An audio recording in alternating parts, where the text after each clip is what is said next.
Welcome back. We learned how to read from and write to Firebase Realtime Database. Now we're going to read and write custom objects to our real-time databases. I'll create a new Java class that will act as a custom object. I'll name it as user, and inside this user, I'll create two variables, string name and string email. Alt plus insert to create the constructor having these two variables, and I need to create getters and setters. Then let's move to the main activity, and here I need to comment this set value. Create a new user, user1, new user, and the name would be Jack, and the email will be jack@gmail.com. And in the same way, to write a value to a specific database location, I'll use setValue method. My reference dot set value, and you can see that set value can accept an object as an argument. User1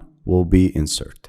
Stop the application and run it again, and there is an error because I don't need to use this, and the reference messages will accept only value. So I need to change the path, the reference. I need to create another reference. I'll name it as users. Let's run again. And let's open our Firebase. Once the application is created, you can see the users node is created, setting the name as Jack and the email at jack@gmail.com. And the reason why our application is crashed because my reference is referring to this reference messages and not users. And if the new reference that contains custom objects will not be applicable by using this method. So you use my reference.addValue event listener and you get the value whenever you have simple values, simple data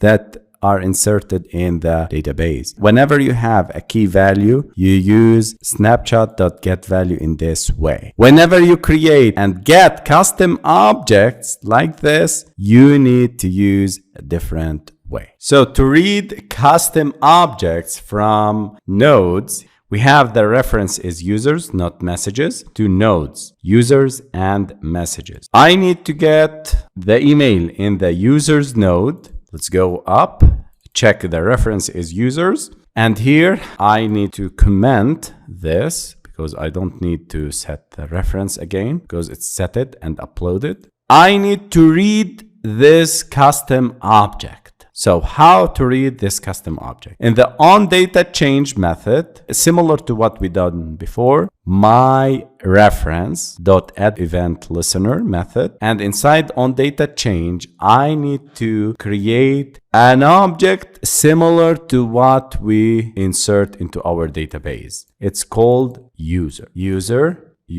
equal to snapshot here dot get value. And what is the type of the custom object? It's of type user.class. Here get value. Before we specified string.class. Here I'm using user.class, referring to this custom object and custom reference. Now I'll use this user object. So I'm getting it from the snapshot. I need to display it in the text view. So text view dot set text, and here email will be user dot get email.